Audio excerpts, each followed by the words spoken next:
Good morning and welcome to week 8 of our weekly wrap up. Uh, Joining me, as always, is Kenny Hodges. And coming back on, I'm really glad to have her back, is Kaylee Harden. Um, we had an exciting week of football. There was a lot of action, a couple blowouts, couple shootouts, and just overall excitement all throughout. Starting in the Valley Mission League, San Fernando visited Silmar, and Silmar kept the Hubbard Bell. It was a 28-12 for Silmar. Reseda went in a Van Nuys, and two teams that were looking for their first league win. Van Nuys came out on top, 30-16. We'll go a little bit more in depth into that one in a bit. Chatsworth went into Birmingham looking to kind of make a statement, but Birmingham came out on the other side saying, no, they're still looking to keep their stranglehold. It was a 59-0 win for Birmingham. Cleveland went into Granada Hills, and we'll go into depth on that one a little bit. Granada Hills came out on top, 58-21. Taft visited El Camino in a neutral site because neither team, unfortunately, has a field. But El Camino came out on top, 28-14. And in the East Valley, Arleta visited Pauley in a tight affair. This one went to overtime, and Pauley won 13-7 on an interception to steal the game. Verdugo Hills went into Grant, and Grant came out on top, 26-17. North Hollywood had a show-me game against Hoover, trying to see how they stack up against other teams, not in the city. And it was close. Hoover came out on top, 21-16. Kenny warned you about this one. Monroe visited Chavez and eked out a win, 15-14. There were 3 Southern Section games we were keeping an eye on. Campbell Hall was looking to actually make a big statement in league play against Brentwood. Brentwood came out on top, 35-7. Village Christian went into Ontario Christian and came out on top, 39-34, which actually bodes well for their ranking in the playoffs when those come out in a couple weeks. And Hertiage hosted Big Bear in a complete shootout. And the final was 49-35. And I'll go in depth on that one in a little bit.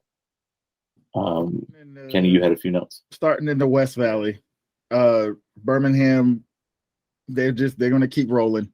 They're proving to everybody what we already knew. Throw away the non-league. We schedule tough games purposely to kind of prepare us for league play in the playoffs, and they're doing exactly what we know them to do.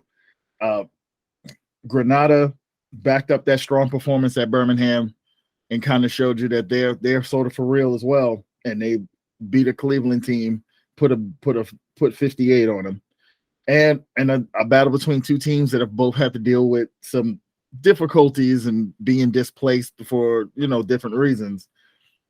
Elko continues to roll. That's 5 in a row that they've won, even in harder circumstances. And Taft seems like they're kind of running out of steam a little bit down the stretch in that game. The Valley Mission, good win for Van Nuys. It was 2 programs looking to get their first win of the year. You'll go more in depth on that game. That's a big win for that coach with the circumstances that he kind of has been coaching in. So that's a good win for them. Silmar getting back to their winning ways over San Fernando. That was a good win for them. Nice to get back on the horse after a tough loss against a league rival last week. And they'll be looking forward to what they have next week. And they may have a good shot at it. Kennedy and Canoga, I'll go more in depth on that later. Where Canoga kind of moves in and takes sole possession of first place in the Valley Mission. That's good for Coach Perez and those boys. And then in the East Valley, Grant got back in the win column over Verdugo Hills. And it's starting to feel like we're reaching DEFCON 5 for Verdugo Hills if they've got playoff aspirations. We'll kind of talk about that a little bit too later. Poly with a nice win. This has been one that's been in the making for them for a couple of weeks now. They're a small outfit. They don't have a lot of numbers, but these kids play hard every week. And our leader, when for whatever their shortcomings are, you know you're going to have to fight and battle if you're going to have a chance to beat them because that defense is so solid. You saw it today. That game went to overtime 7-7. And Pauly found a way to get it done. So good on those kids. You want to see kids get rewarded for the work they put in, even in a tough season, in tough circumstances. Chavez, I told you guys, you better be ready to play when you go up there. They are. I'm telling you, they are for real. They are the best 1-5 team probably in the entire valley. I'm telling you right now, they are better than that 1-5. You're not going to play this team next year or the year after that. You better get them now. And Monroe went in there. They usually have some difficult circumstances. They win ugly, and they had to win ugly today. And you know what? Eyes are still on the prize. When we get to the look ahead, I'll talk a little bit more about Monroe's program and things, and how historic this season has been for them. But a good win for them. And to finish up with NoHo and Hoover, NoHo had a 16-7 lead midway through the third quarter in that game. Hoover kind of had to pull it together and scored a couple of times late to kind of take the game, but it was almost a show that kind of tells you that this NoHo team might be for real to go on the road in that circumstance, and they played as well as they did. They didn't finish the game, but they had a lead against a team that, for all intents and purposes, we thought they might go up there and might get the doors blown off them because it was a tough game to schedule this late in the year. And just to touch on those Southern Section games, tough loss for Campbell Hall, their first loss of the year. Fully expect them to bounce back. It was tough. Brentwood is a good team as well. I think they're going to be okay. And Village and Heritage both picking up wins heading into the Bible Bowl next week is exactly what you want to see. You want to see two teams that are coming in with some momentum before they head into their big rivalry clash. And those are the notes I have for what happened around the valley. We'll jump right into the Hertiage game from Saturday night. They were hosting a Big Bear team that was shut out by Village the week before. And you're kind of looking, okay, this might be a measuring stick if you want to compare common opponents. And kickoff goes, Big Bear marches down the field and scores on their first drive. It was like 5 or 6 plays. Just run the ball. Boom, boom, boom. And then they're in. The interesting thing is still kind of settling in after that first touchdown, and kickoff comes in, and Rashad Schamberger takes this thing 80-plus yards off a bounce through the middle, end zone, tie game. That basically told us it was going to be a shootout. It went back and forth. Neither team got a defensive stop until there was 1 minute left in the third quarter. It just completely. When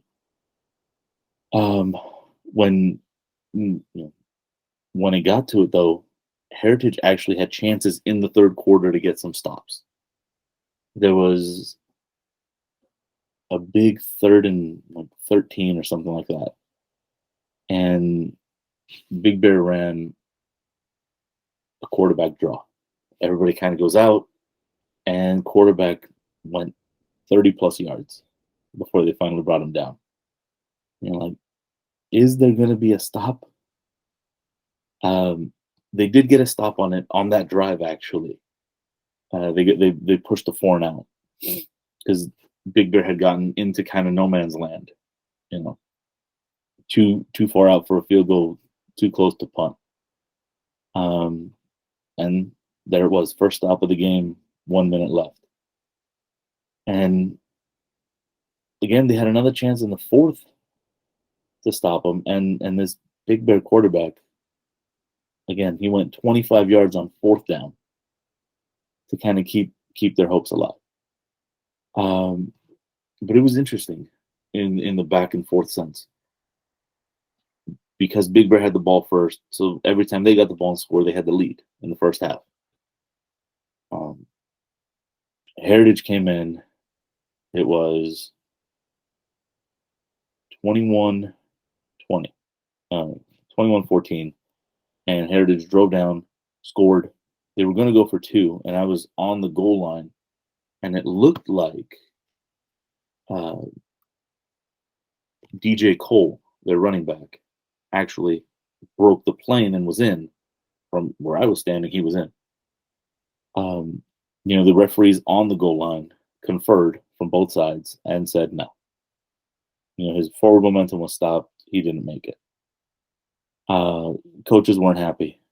Everybody standing, along the end zone wasn't happy. But that's the call. You got to play it. So they were down a point. Ball goes to Big Bear, and they come down and score. So they go into halftime was 28-20. Coming out second half, you're getting the ball. The whole message to the team is, hey, come on out, score, tie the game, let's get a stop. And then let's come back out. Came out and scored. The one point I missed on that other score from Big Bear. The score was 21-20 with about a minute 53 left. And Big Bear gets the ball back and literally runs down the field in a minute 53 and scores. Now they're in the half. It's 28-20. The interesting thing is both teams ran down the field and scored quickly throughout the first half. Second half, Heritage Christian gets the ball, and they chewed the clock. They had the ball for over 5 minutes before they scored to tie the game. And so Big Bear gets the ball back, and they now start to try to march the field, like I was saying. They've had the ball for about 6 minutes, and they get stopped. And now the thought is, well, great. Heritage can score, take the lead, and then the fourth quarter, all they have to do now is manage it. And they did. They got that stop, went in, scored. But Big Bear answered right back. Again, chewing clock and scoring. And they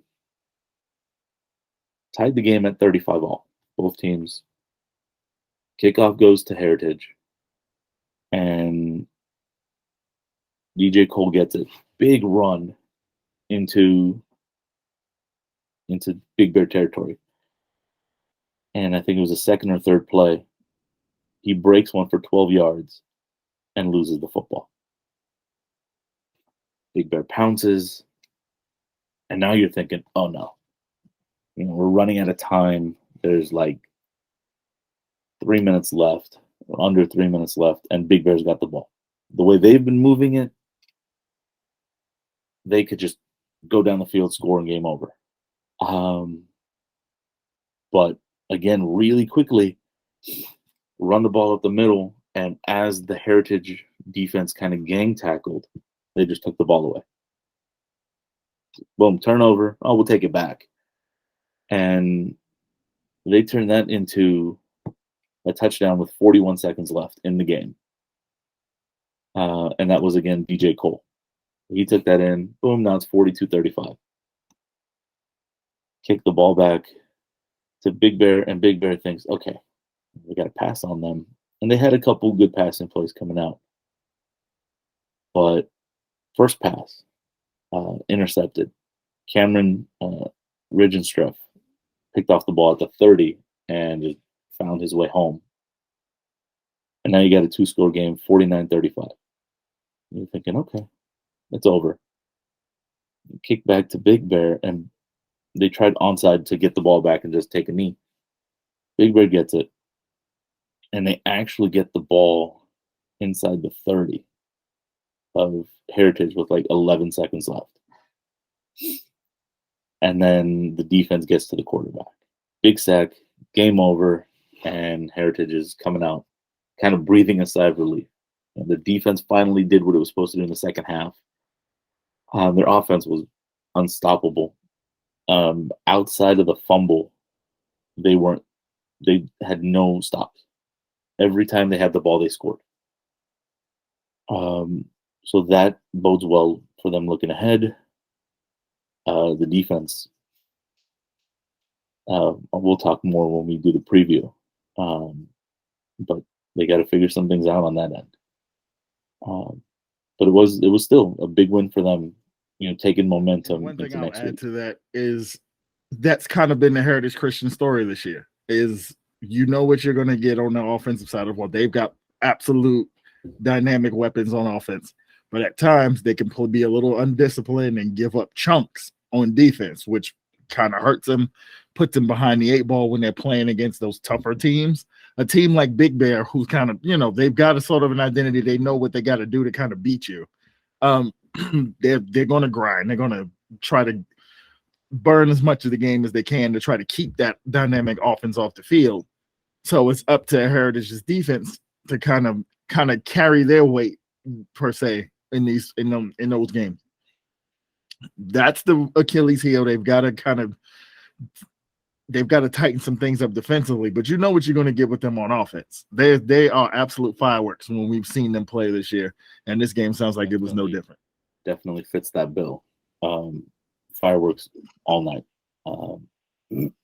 And speaking of fireworks, Kaylee, you saw some from the Stanley show. Dijon and Darrell put on a show. Apparently Corey Hall did his thing too. We'll kick it over to you. I'm dying to hear it. Yeah, I was excited to see Corey Hall in action. Last time I was at one of his games, he was out, so I wasn't able to see him play. I just saw Granada Hills for the first time last week with a tough loss against Birmingham. That was a really close game. They actually started off that game winning and then fell just a point short in the end. That was a tough battle, and they got their momentum back this week with their win against Cleveland.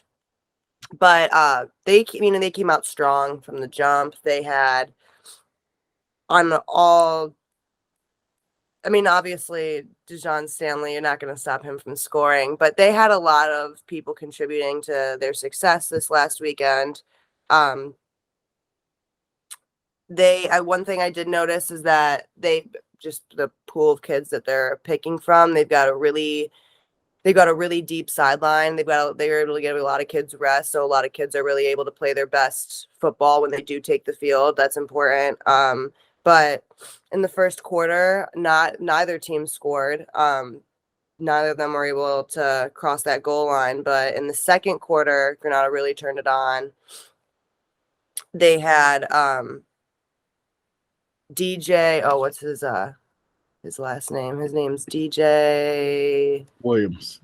Yeah, DJ Williams, number 3. DJ Williams was the first to score. And then the Cavaliers, they were moving the ball. Then they weren't going down without a fight, but they just couldn't finish the action. And then Dijon Stanley got the second touchdown. Dijon Stanley was moving the ball down the field if you prep for basketball terms, he was given a lot of assists that game too. But we had the score at 30-0 going into halftime. So it looked like Cleveland had just given up. That's like the way that some games finish. They aren't that high scoring. But then in the second half of the game, Cleveland really turned it on. They started passing more. They did throw a couple interceptions, which I think maybe stifled their confidence just a little bit as far as their passing game goes. But they didn't go down without a fight. They did score. They put some points on the board. Corey Hall was playing both sides of the ball, and he was showing as good a defense as he could while also trying to show it on offense. So the fourth quarter, I think they really put the nail in the last nail in the coffin with that one. Granada Hills did. The game ended up finishing up with 58-21. So they had twice as Granada Hills was putting up 2 touchdowns for every one that Cleveland was putting up. But they showed a lot of discipline. They showed really well, like their team was really well coordinated. There was good communication.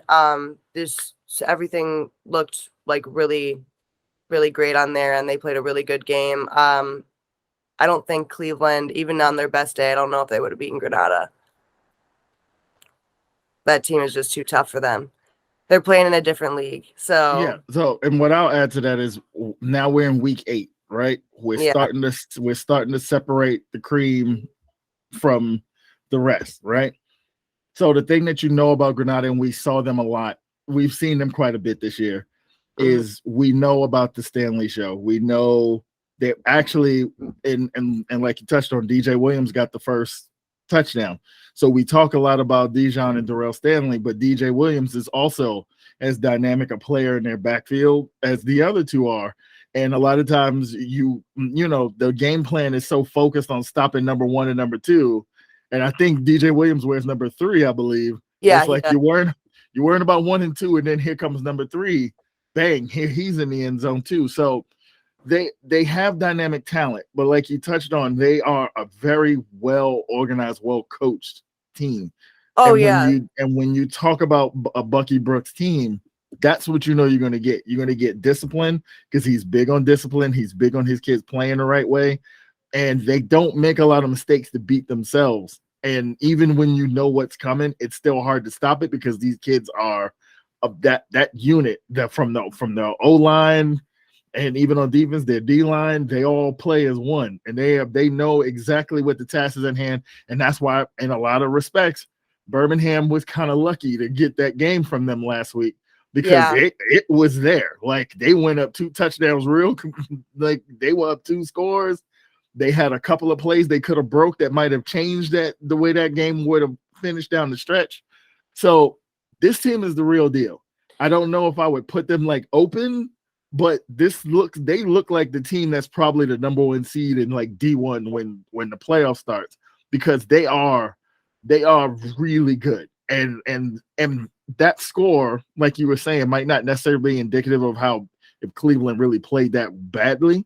It has probably more to do with the fact that they are just so good at putting that ball in the end zone that if you can't score the same way, you're going to get lapped. Like it's like watching somebody run the 400 meters and you might stick with them for that first 200, but when they turn on that finishing kick, now you are way behind them, and that's what it feels like when you watch Granada sometimes. Yeah, and like you said, like Bucky Brooks, he really does. Like when he speaks, the team listens. You know that you don't really see that a lot because these guys are young. You don't really see every single team like so locked in and so like willing to accept whatever their coach has to say to them. They really buy into that program there, which is great to see because some of these, like a lot of these kids, especially the ones that were putting up points and putting on a show on Friday night, they're not seniors, they're sophomores, they're juniors, and they're just going to get better in the next couple years because their team is younger. And like, you know, other notable players were like Pierre O'Bannon. He caught the first interception. It didn't end in a score, but he caught an interception for Granada in the first quarter. And then there was another interception later in the game too by Orion Narcon for Granada as well. That's number 12. He caught a pass from Cleveland. That one actually did end in a score. Dijon Stanley scored on that one, and that's what brought the game to 30-0 at the half. And not without trying either. Like I said before, Cleveland really came out of the locker room after halftime, and they were ready to they weren't going to lay down without a fight. You know, they tried to keep up with Granada. And I would say in the second half, it did feel like a pretty even game. That the lead was just so big at that point that they weren't going to come back and win, unfortunately. It happens sometimes. The challenge again is to try to either make the stop or have your offense be on par. And when you're Cleveland, you got to make sure you got to find a way to do it. Again, it doesn't seem like Donovan Powell was very involved or able to make a difference. Because if you match run with run, you might be able to do something. But that, that'll take me into the matching game. Reseda went into Van Nuys, two teams looking for a win. Van Nuys had already picked up a victory prior against Hollywood. And Reseda was coming in thinking they've kind of gelled enough to maybe knock off Van Nuys at Van Nuys' homecoming. We've talked about it. I think last week Kenny was talking about there's no better feeling than going in and ruining someone's homecoming. Well, Reseda thought they could do it. They came in, got the ball first, and actually marched the field and scored. Coach told me after the game that a lot of these kids are either playing varsity for the first time or they're playing for the first time.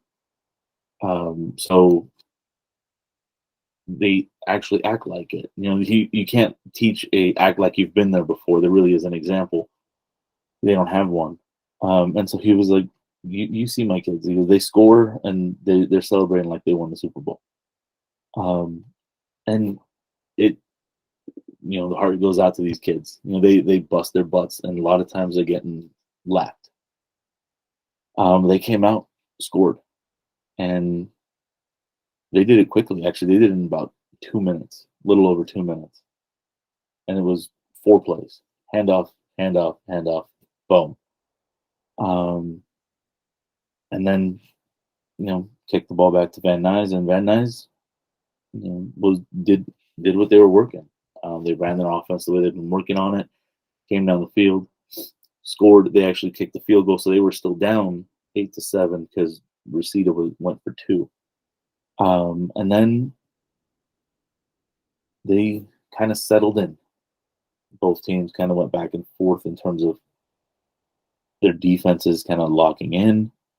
Van Nuys came in the second quarter and took advantage of a couple miscues by Reseda and scored.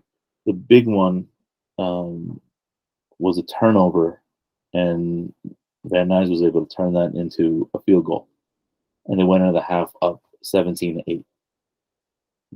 9 points will take it, especially homecoming. They go in, they got all the energy kind of behind them of, hey, we got this, we can get the win on homecoming. And they came out second half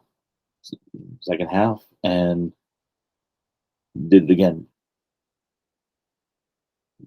First play out of the half, they ran a halfback pass. So comes around, gets the ball, and they got the receiver streaking down the sideline, catches it 64 yards. And coach actually kind of looked at me when the score happened, was like, and now we're playing some football. Like, these kids are happy. They've got the energy. Let's go. And a little bit later, they capitalized on it. They got an interception, marched, and he almost scored on it. Got it in pretty deep. But they capitalized, punched it in, and that was 30-8. And you're kind of looking at the Reseda sideline like, man, deflating. They had a fumble loss, had an interception loss. What are these kids going to do? And they did exactly what they did at the end of the first half. At the end of the first half, they got the ball and they marched the field. Now, Coach Ward had used his timeouts early in the half. Get this team right, get them set. We've talked about how this team is learning and still gelling. And so the first half, he had no timeouts. They got deep into Van Nuys territory, and the clock hit 000. And you're looking, that's rough. This time, they had a couple timeouts. They were able to get down the field, and they scored on a 21-yard pass. 43 seconds left in the game. So they fought, beginning to end. Van Nuys gets the ball back, and you hear, Coach knee, show the respect. At this point, you've got the win. 43 seconds. Reseda's out of timeouts. So took the knee and pandemonium. A win like that does a lot for that program. So they were excited, and it was the atmosphere on both sides was just palpable. This was my first time seeing Van Nuys, and I looked at this program. I'm like, with what the coach has had to deal with this year, he's had some numbers issues on his staff. And with that, and the fact that the team is gelling around each other and his message, that only bodes well for the future.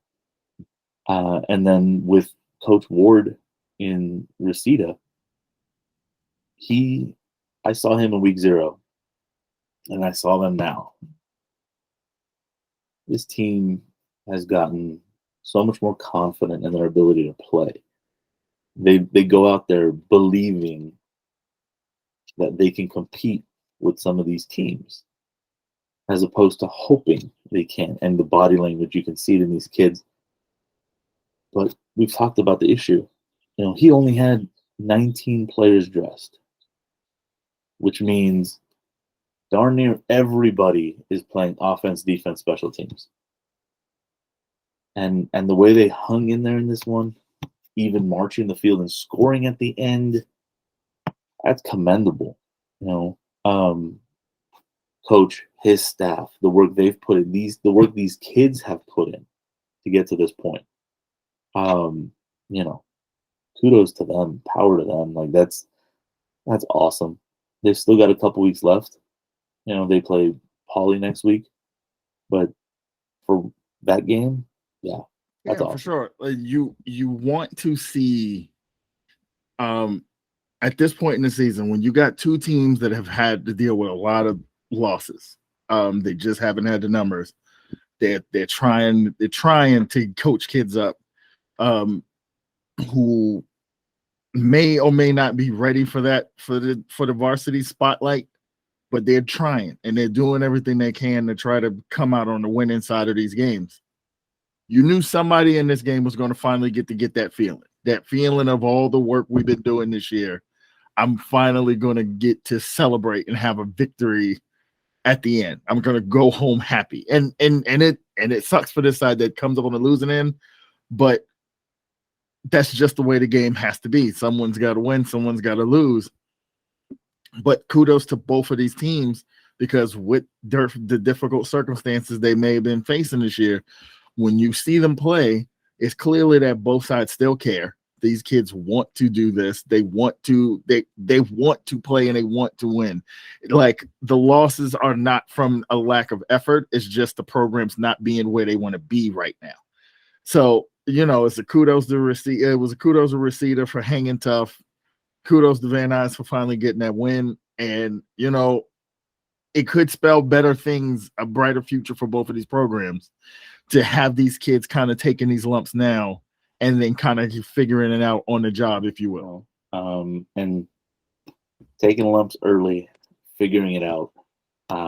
That's what Canoga did.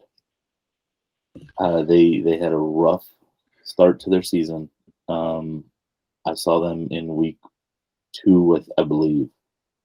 And coaching staff was talking about their lack of numbers, that they had lost players, and the challenges that they faced. But I stay with this. The head coach told me after the game, I believe league is wide open for us. I think we can take it. And Kenny, that was our game of the week. You were at Canoga for the second week in a row. Mm-hmm. And this one was basically for all the marbles. There's 2 weeks left, but the winner now is 100% in the driver's seat and can claim that they're basically league champion. Okay, so here's the thing. VST game of the week. This was our game of the week. This is the game we pinpointed. We knew we would get fireworks here. And that's why I was there. That's why I said I got to go back. I was there last week. The big win over Silmar. I'm like, okay, this is a big one. So let me start by saying this. Spoiler alert. I'm going to get excited talking about this game because it was amazing to be there, be a part of it. But let me start by saying this. The day before the game, Canoga had tweeted out that this game was essentially for the championship. Reseda had kind of responded to the tweet saying, hey, respect opponents, and you still got 2 weeks left, you still got 2 games. And I'll say this in defense of Canoga and Kennedy. One, for Kennedy, I like to see that sort of stuff. I like to see that spunk and that fire. That's right, you still got to play us. I don't care what our record is. You're not win anything until we're done because you didn't play us yet. I love to see that from a program. That shows you there's some fire, there's still some fight there, there's some pride there. No matter where they are in the standings, you didn't win anything because you didn't play me yet. But on the Canoga side, though, they had done the work to that point going into this week to put themselves in position to say, hey, if we beat this team that is just like us, undefeated in this league, we've already beaten Panorama. We've already beaten San Fernando and Silmar. This is the game that we've pinpointed. If we win this, it gives us the chance to do something we haven't done before, and that is win the Valley Mission. And there's some excitement around that. And getting to the stadium, because I always try to get there early. I like to soak up the environment. I want to see if the student body into the game. Are our alumni here? What's the feeling around the stadium? Are people as invested in this as I am? And it's homecoming night. And it was, when I got there, the place is already packed out. I'll say it. Canoga might have one of the best homecoming parades because I know they have a fundraiser during the off season or early in the season. As I know, I think there are some alumni who are in our car club, and the lowriders are out for the parade, and everyone's hanging out. And there was a Greek theme for their homecoming this year. My favorite float was these black girls had on a truck, and they were Aphrodite, and the whole truck was trimmed out in black flowers, and there was afros everywhere. It was amazing. It was amazing to see the student body all in attendance. Everybody's having a great time. The cheerleaders up on fire trucks. It was out of control. But going into the game, the focus then resettled on what was in front of us, and that was 2 teams, almost a tale of 2 seasons. Kennedy had all the buzz kind of coming into the year. They had a big piece about them coming into the year, and they are a good team. They've expected themselves to be in the mix, not just for the league, but maybe having city title aspirations and beyond for this season for their program. And Canoga, we had a lot of things up in the air about where this program was going to be. They lost a lot of kids last year, still had a lot of kids still in the program, but depth was going to be a big issue for them because they lost kids who went other places. But for what they lost in numbers, they did not lose in identity and who they are. You saw that early in the year, even in their losses.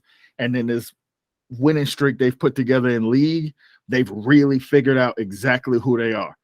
Coming into the season, I said when we talked about them, they were kind of my de facto. I thought that they would win the league because in everything I watched of them last year and knowing the kids who would still be there, and what David Perez is building there with that team. They are bullies, and they fully believe they are bullies, and they fully believe that anybody they play, they're going to kick their ass on that any given week. Coming into this game, you knew what was going to happen with these two teams. And an analogy I like to use about this game, that'll be the theme of this game, is I played Rock'em Sock'em Robots as a kid. Everybody played Rock'em Sock'em Robots as a kid, right? I was the best at Rock'em Sock'em Robots. You know why? Because I broke it down to a science. You play me in Rock'em Sock'em Robots, you're going to be doing all of this with the things, and you're going to waver. I'm going to keep my guy's head on the center line, and I'm punching straight down the middle every time, and your guy is going to be the one whose head pops up. That's what this game was. Two really good teams going at each other. Who was going to waver? Who was going to be the team to make the mistake? Who was going to be the team that opened the door to give the other team the chance to kind of blow the game open? Right out the gate, Canoga gets the ball to start. Quick 3 and out. Boom, they try to pass the ball. Kennedy's flying off the edge. They shut him down. They get the ball back. They get the ball quickly to start the game. And I think within 2 snaps, Steven Garcia, quarterback keeper, makes a guy miss, gets off the edge, and he goes streaking down Canoga's sideline. And we're 10:27 on the clock. We're 90 seconds into this game. Kennedy's already up 7-0. You could feel in the stands, you can feel around that building, everybody was kind of, you had that uh-oh moment. There was so much hype. They've been playing so well, and then you could feel everybody start looking at each other like, uh-oh, are we about to get run out of the building? Everywhere except for that Canoga sideline. Because as soon as he scored that touchdown and the kids came off the field, you saw David Perez and that coaching staff grab everybody, and you could tell he was, even from as far away as I was, I could see him telling the kids, hey, did we think they weren't going to come in here and come and bring the fight? Like, you know what we got to do. And I'll be doggone. You get the ball. There was a penalty on the kick return, so they got the ball at the 28-yard line. First play from scrimmage. Boom. Right guard, right tackle, blow up the side of the line. Coriel gets it. He's on the second level. Make a guy miss. 72 yards, they first play from scrimmage. Tie the game up immediately. So we haven't played 2 full minutes, and both teams have already been in the end zone. But the difference to me was you saw that Canoga sideline almost breathe a sigh of relief and say, okay, we are who we thought we were. We're going to do this all night. And that became the theme of this game. Kennedy gets the ball back. They mishandle a punt. They give Canoga the ball back over the short field. They just road graded them straight down the field, 3 or 4 plays. Boom, boom, boom. Canoga's up 14-7 in a flash. Kennedy's next possession, they're moving the ball. They got a 4th and 1. Left tackle moves. A 4th and 1 turns into a 4th and 6. They try to go for it. A 4th and 1 is obviously a lot different than what you would call on a 4th and 6. Doesn't happen. Canoga gets the ball back. More physical run game. Coriel running all over the place. They can't stop him. Now, second quarter starts. Now they're down 20-7. Part of where I think the game really took a turn on its head, like I said, the theme, that Rock'em Sock'em Robots theme. You gotta stay steady, because if you make a mistake, your head's gonna pop up. Kennedy's now chasing the game because they're down 2 scores. Quarterback tries to throw a quick out. Good job by the Canoga DB. Jumps the route. Boom. Interception. Now Canoga's rolling again. Domination up front. Still going on. They drive it down again. Score again. Now it's 27-7. So now you can see the Kennedy sideline. They're looking at each other like, what is going on? Like, the staff is trying to implore these guys like, hey, we got to get a push up front. They're knocking us off the ball. But that was the theme of this game. There was nothing that Kennedy's front could do. If you are familiar with Canoga's big guys and that line up front, they go 300 across. These are the 260, 270 across. They got a couple of guys on that line that look like they eat people for dinner. They are some big, scary, imposing boys, and they know what they have to do on a play-to-play basis, and they are going to just knock you off the ball because they know if we create a seam for that number one for Coriel, he's out of here. All our job is to get him. He told me that himself last week in that Silmar game, that he told his boys, keep digging in, give me a seam, and I'm gonna make it work for you. I'm gonna make it work for us. All I need is for y'all to give me a little protection. And if what's funny is he's got this giant O-line, and he's not the tallest guy in the world. So by the time you even get eyes on him, it's probably too late. He's already gone at that point. To Kennedy's credit, even getting down on the scoreboard, they still kept grinding in this game. Down 27-7, it would have been easy to kind of fold in the tents, but they didn't. They actually did the thing that they do that I think is the most impressive thing that kind of shows how well coached they are, is they went to the air game, the passing attack wasn't working.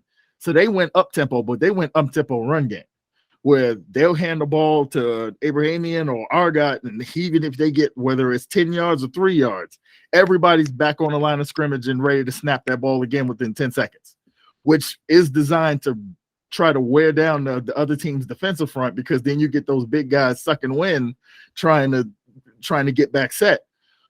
But that, it wasn't just the O-line, it was the D-line as well. Canoga didn't care about any of that. Go up-tempo. It doesn't matter, because if you go up-tempo and we're stopping you a yard deep in your backfield, all you did was get the 3rd and 12 real quick. So go ahead and go up-tempo, because we're not allowing you guys to dictate how this game is going to be played up front. But even with that, they grinded it down. They got a score late in the first half to kind of make the game 27-14, which in a lot of ways kind of settled it for them a little bit. You can tell they went off the field with a little bounce in their step because they got the ball first, second half. So even down 27-7, you get it to 27-14 at halftime. There's a little pep in that step, like we're still in this. We get the ball first, we go down, we do it again. It's a brand new ball game. Here's the problem, though. They get the ball first, the second half. They're driving a little bit. They get to a 4th and 1 again, get stoned. It's over. And now Canoga's got the ball again. And you want to take a wild guess what they did? Hand the ball to number 1, hand the ball to number 22, thunder and lightning combination, straight down their throats, 34-14, halfway through the third quarter. Now, again, I don't want to pile on this game and make it seem like Kennedy wasn't giving their full effort. They were, but it's hard when you're trying to stop the other team and you can't get stops because they're just running down your throat. Even if you're playing okay offensively, you're going to find yourself in a position where you're just down 3 scores and it feels almost fruitless because they came back and they had another quick response. Steven Garcia ran a lot under center for Kennedy, and he had a lot of QB keeper plays in that offense, and he would break some runs for them and get him in scoring position, and he did it again. He got him down there. I think he got down inside the 5, then Gory Bohemian finished off the drive, and it was 34-20. But even then, every time it felt like, okay, this is the point where they're going to build some momentum. We still got a lot of time. There's still a lot of football left to play in this game. Number 1 would turn around and say, no, it's not. Y'all are not in this game. Because on the ensuing kickoff, Coriel goes 67 yards and gets them set up inside the 40 for the next drive. So Kennedy had about 30 seconds to feel like they were back in the game before Canoga Park was back in their red zone again, ready to punch it in. And they just couldn't. They just couldn't stop the run. They couldn't stop that run game. Barboza had another short run. They pushed the lead 40-20. And from there, they just kind of exchanged scores. The nail in the coffin in this game came after Kennedy had scored. They got it to 40-26 with like 10-17 to go in the game. And again, that entire time, you kind of felt like if they could just get one break, if they could just get one stop, and because they were moving the ball a little bit, if they could just get this game back to a score, maybe they might be able to scare Canoga and get them to tighten up a little bit. But every time they got to that situation, here came Coriel. Once again, get the ball inside, got the ball on the 25, made one guy miss, off to the races, 75 yards. He made a move coming out of a pile that was so crazy that I'm recording this. I didn't know he had the ball. I didn't see him till he was already 30 yards down the field because I'm looking at the pile and he had already come out of the pile and was streaking up the sideline. That's how fast this kid is and how dominant of a performance he had. Last score of the game, Kennedy had a long touchdown to kind of make the score look a little bit more respectable on the scoreboard, but this game was all about how dominant that Canoga front was. I'll give you some numbers from this game.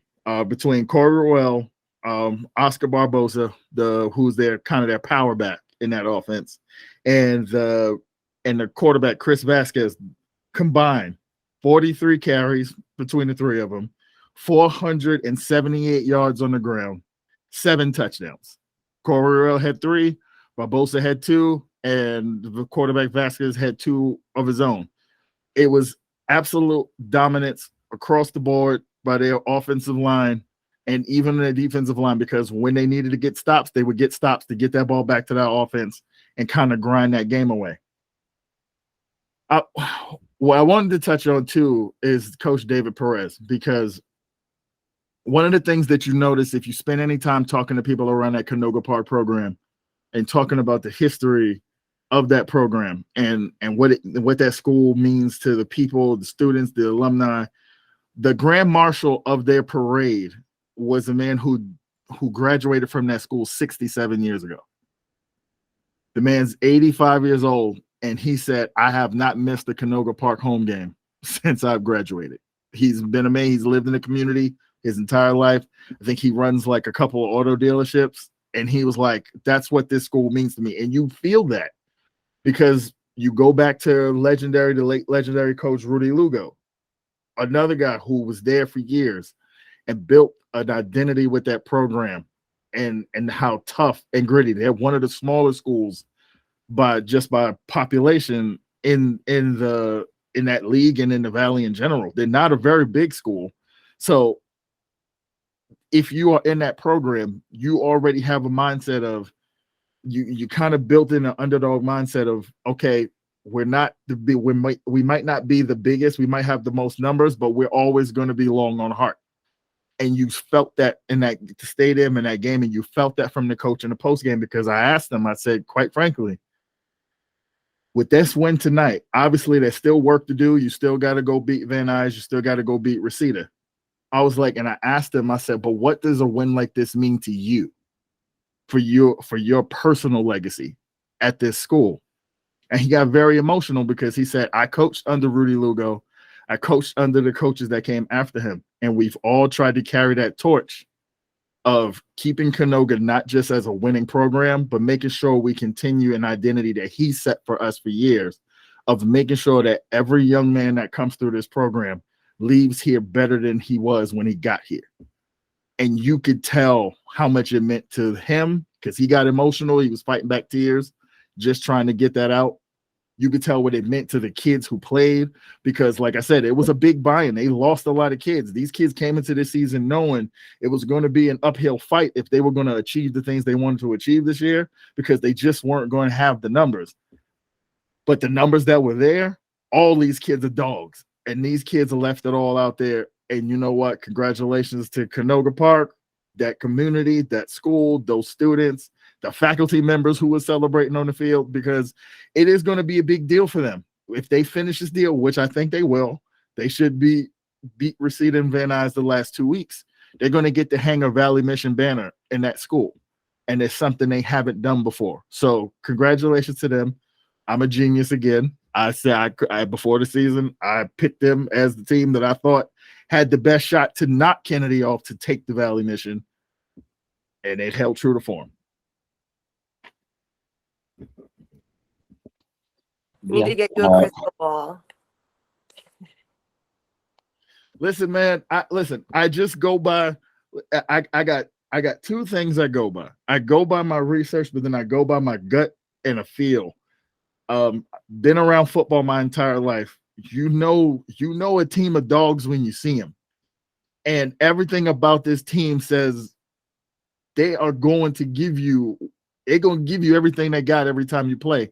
And some weeks, is that enough? No, because you still got to execute. You still got to go out there. You got to do your jobs. And depending on your opponent or depending on, and different circumstances, but you can feel it the last few weeks. Once they got out of their non-league, where quite frankly, they had some performances that were below their own standard in terms of how they should play. That Canyon game to start the year, they just flat out, when they played Canyon, they didn't play well. And you could point to even, I think, was it Village they played early in the year? They were just points in that game where you see the kind of old line they have. You see what they bring to the table. They just didn't come together yet. It took a few weeks for this thing to kind of round in the form for them to realize, okay, this is who we are. All right, let's go kick some people and kick some people in the behind and go get this thing.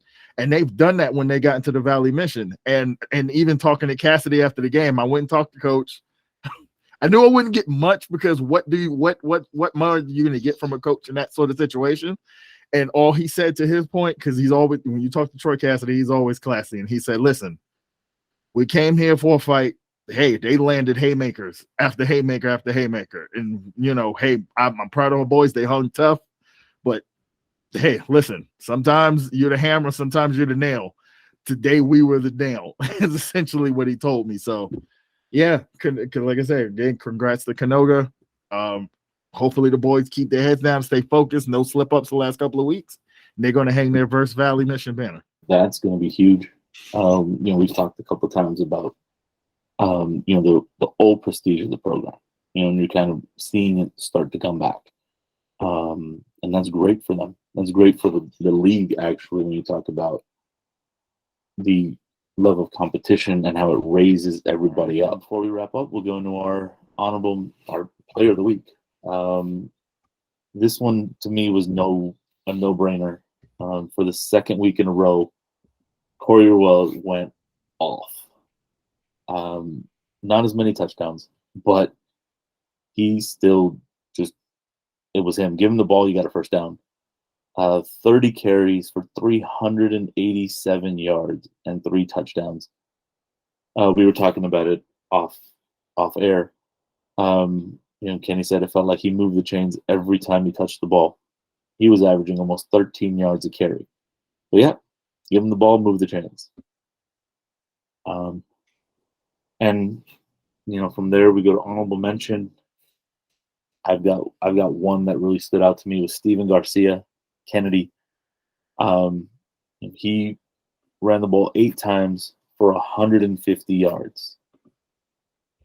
Again, every time he ran the ball, he almost 20 yards a carry. He had 3 touchdowns on the ground. His air game, again, Kennedy kind of wasn't really doing it. He went 7 for 14, 83 yards. He did have a passing touchdown. Just to kind of piggyback off of that, it was a one-man show. You got to give a young man a lot of credit for how he played in that game. Canoga shut down his run game. He couldn't find receivers open because there wasn't time to throw. So at those 83 yards in the air, 56 came on his passing touchdown. So there wasn't really options for him to move the ball in the air. Alonzo Fuentes Gutierrez, that bubble screen, that patented play they like to run, there just wasn't any space for it. They hit him a couple of times, and I think every time it was for a loss. Canoga was all over it. So he had to work his tail off to try to keep them in the game, and he hit several big runs that kind of helped steady the ship for them. So he definitely is well deserving of an honorable mention this week.